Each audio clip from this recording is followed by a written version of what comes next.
তোমরা এখন কিন্তু বর্তমানে আবার পুনরায় নতুন জব কার্ডের জন্য আবেদন কিন্তু শুরু হয়ে গেছে এবং এখন বর্তমানে আপনি যদি জব কার্ডের ফর্মটা ফিল আপ করে আপনি জমা করে দেন সেক্ষেত্রে এখন খুব তাড়াতাড়ি ফাস্ট কিন্তু জব কার্ড কিন্তু স্যাংশন করে দেওয়া হচ্ছে। তো সেক্ষেত্রে যাদের পরিবারে কোনো রকম জব কার্ড নেই অথবা জব কার্ড আপনার ডিলেড হয়ে গেছে, নতুন করে আপনি জব কার্ড আবেদন করতে চান, সেক্ষেত্রে বর্তমানে নতুন জব কার্ডের জন্য আবেদন শুরু হয়ে গেছে। আপনি বর্তমানে নতুন জব কার্ডের জন্য যে ফর্মটা ফিল আপ করে আপনি জমা করতে পারেন। তো সেই জন্য আজকে আমরা দেখে দেবো এই ফর্মটা আপনি সঠিক পদ্ধতি এবং সঠিক নিয়মে আপনি ফর্মটা কীভাবে ফিল আপ করবেন সেটা দেখিয়ে দেবো। ফর্মের সঙ্গে কোন কোন ডকুমেন্টস আপনাকে অ্যাটাচ করে জমা করতে হবে, কোথায় জমা করবেন, কতদিনের মধ্যে জব কার্ডটি আপনার অ্যাপ্রুভ হয়ে যাবে, জব কার্ডটি আপনি কীভাবে পাবেন, কীভাবে ডাউনলোড করবেন, এখন বর্তমানে জব কার্ড হয়ে যাওয়ার পর অনলাইন থেকে ডাউনলোড করতে পারবেন, কীভাবে করবেন, সমস্ত কিছু এই ভিডিওতে আপনাদের স্টেপ বাই স্টেপ দেখিয়ে দিচ্ছি। সেই জন্য ভিডিওটা প্রথম থেকে শেষ পর্যন্ত অবশ্যই দেখবেন মনোযোগ সহকারে এবং আমাদের চ্যানেলে প্রথমবার ভিজিট করে থাকলে আমাদের চ্যানেলটিকে সাবস্ক্রাইব করে রাখুন এবং পাশে থেকে বেল আইকনটিকে অবশ্যই প্রেস করে রাখুন। তো চলুন আজকে ভিডিওটা শুরু করা যাক। তো প্রথম দেখতে পাচ্ছেন এই যে জব কার্ডের আবেদনপত্র ফর্মটা আপনি কীভাবে ফিল আপ করবেন আপনারা ভালো করে মনোযোগ সহকারে দেখে নিন। এখানে বলা হয়েছে যে ব্লক, এখানে ব্লকের নাম বসাতে হবে। তো সেক্ষেত্রে আপনারা ব্লকের নামটা বসিয়ে নেবেন। এখানে বিষয় কী বলা হয়েছে, জব কার্ডের জন্য আবেদনপত্র। এবার এখানে প্রথম বলা হয়েছে যে আমি, এখানে কার নাম লিখবেন, দেখুন যার নামে আপনি জব কার্ডটা করছেন, যাকে আপনি জব কার্ডে হেড রাখতে চান, ঠিক আছে, তার নামটা এখানে সঠিকভাবে লিখে দেবেন। লিখে দেওয়ার পর তারপর এখানে পিতা বা স্বামীর নাম, এখানে পিতা বা স্বামীর নাম ঠিক চিহ্ন মারবেন, ঠিক চিহ্ন মেরে দেওয়ার পর পিতা বা স্বামীর নামটা বসিয়ে দেবেন এবং এখানে গ্রাম পঞ্চায়েতের নামটা সঠিকভাবে লিখে দেবেন। ঠিক আছে, লিখে দেওয়ার পর এরপর কিন্তু খুবই গুরুত্বপূর্ণ, এখানে যে জব কার্ড সবাই এখন বর্তমানে আবেদন করতে পারবে এরকম কিন্তু নয়। এখানে বলা হয়েছে যাদের পরিবারে কারো জব কার্ড নেই এরকম যদি হয়ে থাকে তারা অ্যাপ্লিকেশন করতে পারবে এবং যাদের কিন্তু জব কার্ড ছিল কিন্তু জব কার্ডটি ডিলেড হয়ে গেছে সেক্ষেত্রেও কিন্তু আপনি নতুন জব কার্ডের জন্য আবেদন করতে পারবেন।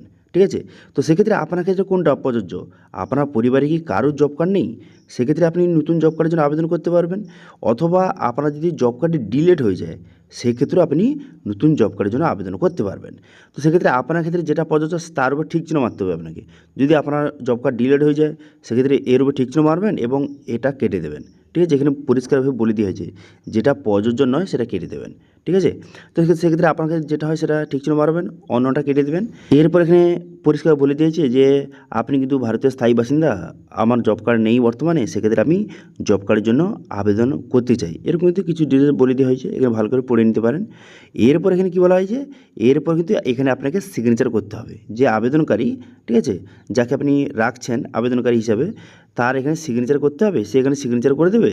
সিগনেচার করে দেওয়ার পর তারপরে তার পুরো নাম, তার পুরো নামটা কিন্তু বসিয়ে দিতে হবে। এখানে কিন্তু সিগনেচার করবে, সিগনেচার করে নেওয়ার পর তারপরে তার পুরো নামটা এখানে সঠিক বসিয়ে নেবেন এবং তার মোবাইল নাম্বার, এখানে তার মোবাইল নাম্বারটা সঠিকভাবে কিন্তু বসিয়ে নিতে হবে। ঠিক আছে, তো সেক্ষেত্রে তার পুরো নামটা লিখে দেবেন, লিখে দেওয়ার পর মোবাইল নাম্বারটা এখানে সঠিকভাবে লিখে দেবেন। কোন মোবাইল নাম্বার, যেটা আধার কার্ডের সঙ্গে লিঙ্ক রয়েছে সেই মোবাইল নাম্বারটা দিলে ভালো। ঠিক আছে, তারপর তারিখ, যেই তারিখে আপনি কিন্তু ফর্মটা জমা করবেন সেই তারিখটা এখানে সঠিকভাবে কিন্তু লিখে দিতে হবে, সেই তারিখটা সঠিকভাবে লিখে দেবেন। এবার কী কী ডকুমেন্টস লাগবে, কার কার ডকুমেন্টস লাগবে সেটা একটু পরে আপনাদের জানিয়ে দিচ্ছি, বলে দেওয়া হয়েছে কী কী ডকুমেন্টস লাগবে, তবে এখানে বিস্তারিত আপনাদের পরে জানিয়ে দিচ্ছি কার কার কোন কোন ডকুমেন্টস লাগবে সেটা কিন্তু একটু পরে জানিয়ে দিচ্ছি। এরা গেলো প্রথম পেজের কাজ, এরপর কিন্তু আরও দুটো পেজ কিন্তু রয়েছে। ঠিক আছে, এবার সেকেন্ড পেজে চলে আসবেন। সেকেন্ড পেজে বলা হয়েছে যে পারিবারিক তথ্য সংগ্রহের ফর্ম, এবার এটা কিন্তু আপনাকে ফিল আপ করতে হবে। সেই জন্য আপনি কী করবেন, আবেদনকারীর নাম, যে আবেদন করছে তার নামটা এখানে পুনরায় সঠিকভাবে লিখে দেবেন, সবগুলো ইংলিশে ফিল আপ করবেন কিন্তু। ঠিক আছে, তারপরে পিতা বা স্বামীর নাম আপনাকে যেটা হয় সেটা আপনি সঠিকভাবে লিখে দেবেন, যদি পিতা হয়ে থাকে সেক্ষেত্রে পিতার দিকে ঠিক চিহ্ন মারবেন, ঠিক চিহ্ন মেরে আপনার বাবার নামটা সঠিকভাবে লিখে দেবেন, অথবা কোনো মহিলা যদি আবেদন করছেন সেক্ষেত্রে স্বামীর জায়গায় ঠিক চিহ্ন মেরে তার স্বামীর নামটা সঠিকভাবে লিখে দেবেন। ঠিক আছে, আপনাকে যেটা প্রযোজ্য সেটা তারপর ঠিক চিহ্ন মেরে এখানে কিন্তু তার নামটা সঠিকভাবে কিন্তু লিখে দেবেন। ঠিক আছে, লিখে দেওয়ার পর তারপর বলা হয়েছে যে পরিবারের প্রধান সদস্যের নাম কি, পরিবারের প্রধানকে, হেডকে, যদি হেড যদি যে আবেদন করছে সে নিজে যদি হেড হয়ে থাকে সে তার নাম বসাবেন, অথবা অন্য কেউ হেড থাকলে তার নামটা বসিয়ে দেবেন। তারপরে বলা হয়েছে যে বর্তমান ঠিকানা, এখন বর্তমানে ঠিকানাটা কি সে সঠিক ঠিকানাটা এখানে সঠিকভাবে বসিয়ে দেবেন। ঠিক আছে, কারেন্ট অ্যাড্রেসটা সঠিকভাবে বসিয়ে দেবেন। বসিয়ে দেওয়ার পর তারপর আপনি কী করবেন, তারপরে গ্রামের নামটা লিখে দেবেন, লিখে দেওয়ার পর মৌজা, এখানে মৌজার নামটা লিখে দেবেন, লিখে দেওয়ার পর তারপরে সংসদ, এখানে সংসদ নাম্বারটা লিখে দেবেন। ঠিক আছে, লিখে দেওয়ার পর তারপরে গ্রাম পঞ্চায়েত, এখানে গ্রাম পঞ্চায়েতটা আপনাকে লিখে দিতে হবে। এবার অনেকে বলবে যে সংসদ নাম্বারটা কোথায় পাবো, দেখুন সংসদ নাম্বারটা হচ্ছে আপনার এলাকায় যে মেম্বার রয়েছে তার কাছে পেয়ে যাবেন সংসদ নাম্বারটা, সেই নাম্বারটা বসিয়ে দেবেন। তারপরে গ্রাম পঞ্চায়েত, তারপরে ব্লক, তারপরে জেলার নাম, তারপরে পিনকোডটা সঠিকভাবে বসিয়ে দেবেন। ঠিক আছে, বসিয়ে দেওয়ার পর তারপর আপনি কী করবেন, তারপর বলা হয়েছে যে পরিবারের সদস্যদের তথ্য কিন্তু আপনাকে বসাতে হবে, অর্থাৎ পরিবারে যতজন সদস্য রয়েছে যাদের কিন্তু 18+ বয়স, ঠিক আছে, তাদের কিন্তু ডিটেলস আপনাকে বসাতে হবে। সেই জন্য আপনি কী করবেন, এখানে পরিবারের তথ্য সদস্যের নাম এখানে কী করবেন, প্রথম কার নাম রাখবেন, যে আবেদন করছে, কিন্তু যে যার নামে আবেদন করছেন তার ডিটেলস কিন্তু প্রথম রাখবেন। সেক্ষেত্রে তার নাম বসিয়ে দেবেন, বসিয়ে দেওয়ার পর তার জন্ম তারিখ বসিয়ে দেবেন, তার জেন্ডারটা এখান থেকে সিলেক্ট করবেন, তারপরে এখানে এসসি ওবিসি যেই ক্যাটাগরি হয়ে থাকবে সেটা লিখবেন, তারপরে ভোটার কার্ড নাম্বার লিখবেন, তারপরে আধার কার্ড নাম্বার লিখবেন, তারপরে আধার কার্ডের সঙ্গে কোন মোবাইল নাম্বার লিঙ্ক রয়েছে সেই মোবাইল নাম্বারটা লিখে দেবেন। লিখে দেওয়ার পর ব্যাংকের তথ্য, যেমন কিন্তু ব্যাংকের নাম অথবা শাখার নাম অথবা আইএফসি কোড এবং অ্যাকাউন্ট নাম্বারটা এখানে সঠিকভাবে লিখে দেবেন। এখানে একটু পেজের বাইরে গেলেও কোনো সমস্যা নেই, ঘরের বাইরে গেলে কোনো সমস্যা নেই। ঠিক আছে, এরপরে তার যদি কোনো স্ত্রী থাকে অথবা কোনো মহিলা যদি আবেদন করছে সেক্ষেত্রে তার স্বামীর ডিটেলস বসাবেন, তারপরে তার কোনো ছেলে যদি থেকে 18+, এইসব ডিটেলস কিন্তু একে একে সঠিকভাবে বসিয়ে নেবেন। 18+ যাদের বয়স তাদের ডিটেলসগুলি একে একে বসিয়ে নেবেন। ঠিক আছে, বসিয়ে নেওয়ার পর এখানে কিন্তু পরিষ্কারভাবে বলে দিয়েছি যদি কোনো তথ্য আপনি ভুলভাল বসান সেক্ষেত্রে কিন্তু আপনার বিরুদ্ধে আইনি পদক্ষেপও নেওয়া হতে পারে, এখানে বলে দিয়েছে। সেই জন্য সঠিকভাবে আপনি ডিটেলসগুলি বসাবেন। আচ্ছা, এবার বলা হয়েছে যে আবেদনকারী স্বাক্ষর, যে আবেদন করছে তার স্বাক্ষর এখানেও করতে হবে এবং তার পুরো নাম, এখানে পুরো নামটা এখানে সঠিকভাবে লিখে দেবেন। ঠিক আছে, লিখে দেওয়ার পর ব্যাস আর আপনাকে কোনো কিছু করতে হবে না এই ফর্মে। এগুলো কিন্তু অফিস ফিল আপ করবে, অফিস কিন্তু এখানে আপনার নাম লিখবে এবং অফিস কিন্তু এখানে যে স্ট্যাম্প কিন্তু মারবে। ঠিক আছে, এরপরে চলে আসবেন 3 নম্বর পেজে, টোটাল 3টি পেজ, সেই জন্য এই 2 নম্বর পেজ হয়ে গেল কমপ্লিট। এবার চলে আসবেন 3 নম্বর পেজে।